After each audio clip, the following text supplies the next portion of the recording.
Maligayang pagbabalik mga binibini at Ginoo, binabati ko kayo. Tayo ngayon ay nasa ikaapat na markahan na. Handa ka na ba? Tara na! Bago tayo magsimula sa ating talakayan ngayong araw, tayo muna ay manalangin.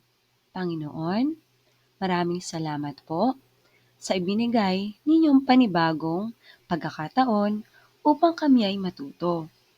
Gawaran mo kami ng isang bukas na isip upang maipasok namin ang mga itinuturo sa amin at maunawaan ang mga aralin na makakatulong sa amin sa pagtatagumpay sa buhay na ito. Amen.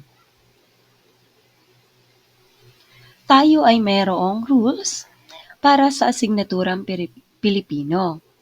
Kapag sinabi kong 1 o narinig ninyo ang 1 o unang bilang, kayo ay tatahimik. At sa ikalawa naman o sa number 2, aayusin ang mga upuan. Para naman sa ikatlo, pupulutin ang mga kalat. Kung tatawagin ko ang inyong pangalan, ay maaari lamang na sabihin ang salitang present. Andito ba si Kagome? Present po. I-share mo. Ngayon, kumusta ang iyong pakiramdam? Ikaw ba ay masaya o malungkot? Ano-ano mga emosyon ang iyong nararamdaman ngayong araw? Maaari mo itong ibahagi binibini at Ginoo. Batay sa aking ipapakitang larawan, maaari mo bang ibigay ang personalidad at katangian ng nasa larawan? At para naman sa pangalawang larawan, maaari mo bang ibigay ang katangian at ano ang nagustuhan mo sa kanya? At para sa ikatlong larawan, panigurado akong kilalang-kilala niyo siya, sapagkat siya ay mula sa bayan ng Taytay Rizal. Maaari mo bang ibigay ang pangalan ng nasa larawan? At ano ang katangian ng nasa larawan? Salamat sa pagbabahagi mga binibini at Ginoo. Ngayon, para sa ating ikalawang gawain, ilabas ang mga kwaderno. Panuto, isulat ang titik ng tamang kasagutan.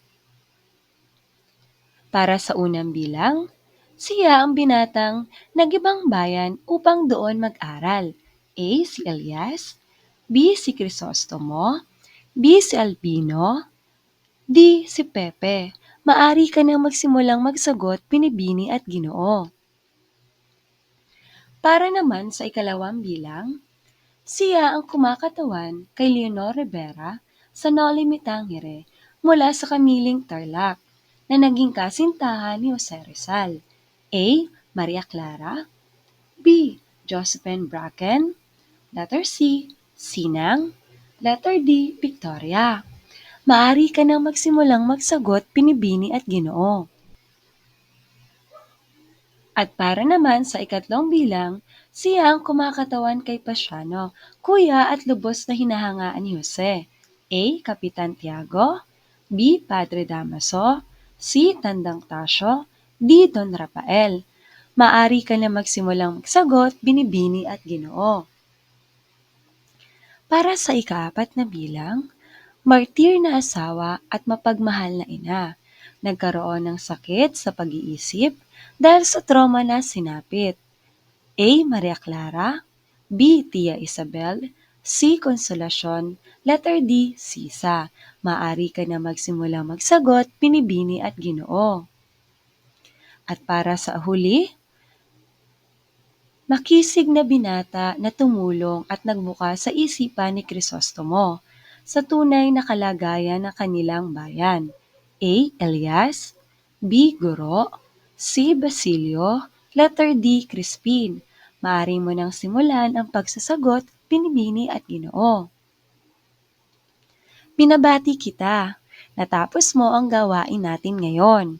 Ngayon, iwawasto na natin ang inyong gawain. Mga sagot para sa gawain ito. Maaari bang itaas ang mga kamay para sa mga puntos na nakukuha ng 5, ikaapat at ikatlong puntos? Ikalawang puntos, unang puntos. Salamat sa inyong pagbabahagi mga binibini at Ginoo. Natatandaan niyo pa ba ang ating tinalakay noong ikatlong markahan? Ito ay ang pang-uri. Ano nga ba ang pang-uri? Ang pang-uri ay bahagi ng pananalita na nagbibigay description o turing sa ngalan ng tao, bagay, hayop, pangyayari, lugar, kilos, oras at iba pa. Kadalasan, ginagamit ito upang mas bigyang linaw ang isang pangalan. Ito ay binubuo ng lantay, pahambing at pasukdol. Maari ka pang magbigay ng halimbawa, mga binibini at Ginoo. Salamat sa iyong pagbabahagi.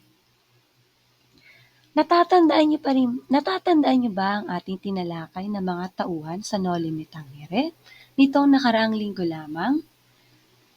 Sino sa inyo ang nakatanda at sino ang nagustuhan mong tauhan? Kagome, maari ka bang magbahagi? Ang paborito ko pong tauhan ay si Ibarra, sapagkat siya po ay matalino, katulad ng ating pambansang bayani na si Dr. Jose Rizal. Ngayon naman, tayo dadako na sa pangkatang gawain. Mga paalala sa pag-uulat. Tapusin sa loob ng 5 minuto ang pangkatang gawain. Gawin ng tahimik ang gawain na naitalaga sa pangkat at humanda para sa pag-uulat. Rubrik o pamantayan sa pag-uulat. Paano ba kayo makakakuha ng mataas na puntos? Ang pamantayan ay nahati sa 5: kahandaan, nilalaman, pagsasalita, oras at tindig. Kung nais makakuha ng puntos para sa kahandaan, para sa ika-4 na puntos, ang mag-aaral ay handa at alam ang kanyang sinasabi. Para naman sa pangkat 1, time machine. Kung babalik ka sa nakaraan, sinong tauhan ang nais mong kausapin at anong nagustuhan mong katangian sa kanya? Para naman sa pangkat 2, Venn diagram. Gamit ang Venn diagram, paghampingin ang kababaihan ngayon at noon. Para sa pangkat 3, ako at ang tauhan sa Noli Me Tangere. Ano ang katangian mo na may pagkakapareho sa isa sa mga tauhan sa Noli Me Tangere? Ipaliwanag. Para sa ika-4 na pangkat, iguhit mo. Pumili ng isang tauhan na nagustuhan at iguhit ang sinisimbolo ng tauhan. Para sa ika-5 pangkat, shout out. Ang mga pamamaraan ng panliligaw sa mga sumusunod na panahon. Panahon ng iyong lolo at lola, panahon ng iyong nanay at tatay, at kasalukuyang panahon. At para naman sa kabilang sa pangkat etniko na mag-aaral, ang paraan ng panliligaw ng mga dumagat. Ipaliwanag. Ibahagi mo, bilang isang mag-aaral ng high school, paano mo maisasabuhay ang kabataan ang pag-asa ng bayan. Ibigay ang mga katangian na dapat taglayin ng isang kabataan. Para naman sa ating pagtataya ngayong araw, panuto, tukuyin ang mga tauhang inilalarawan ng bawat pangungusap. Pagpipilian: A. Maria Clara, B. Don Rafael, C. Sisa, letter D. Doña Victorina, letter E. Tantang Tasyo, at letter F. Crisostomo Ibarra. Para sa unang bilang, mahinhin at madasaling kasintahan ni Crisostomo. Maari ka na magsimulang magsagot, binibini at Ginoo. At para naman sa ikalawa nating bilang, mapagmahal na ina ni na Crispin at Persilio. Maari ka na magsimulang magsagot, binibini at Ginoo. At para naman sa ikatlong bilang, Maginoong binata na nag-ibang bayan upang mag-aral. Maari ka na magsimulang magsagot, binibini at Ginoo. At para naman sa ika-4 na bilang, nakulong at namatay sa loob ng bilangguan. Maaari ka na magsimulang magsagot, Binibini at Ginoo. At para naman sa huling bilang, sa pagtatayang ito, matandang lalaki na hinihingan ng tulong o ng payo ng mag-amang Ibarra. Maaari ka na magsimulang magsagot, Binibini at Ginoo. Binabati kita, natapos mo ang pagtataya. Ngayon, iwawasto na natin ito. Mga kasagutan, maaari bang itaas ang mga nakakuha ng 5 puntos, ika-4 na puntos, ika-3 puntos, ika-2 puntos, at 1 puntos? Maraming salamat mga Binibini at Ginoo. At para naman sa takdang aralin natin ngayon, basahin ang Kabanata 6 hanggang 10 ng Noli Me Tangere. Humanda sa pag-uulat. Binabati kita, Ginoo. Natapos mo ang ating talakayan ngayong araw. Hanggang sa muli, paalam!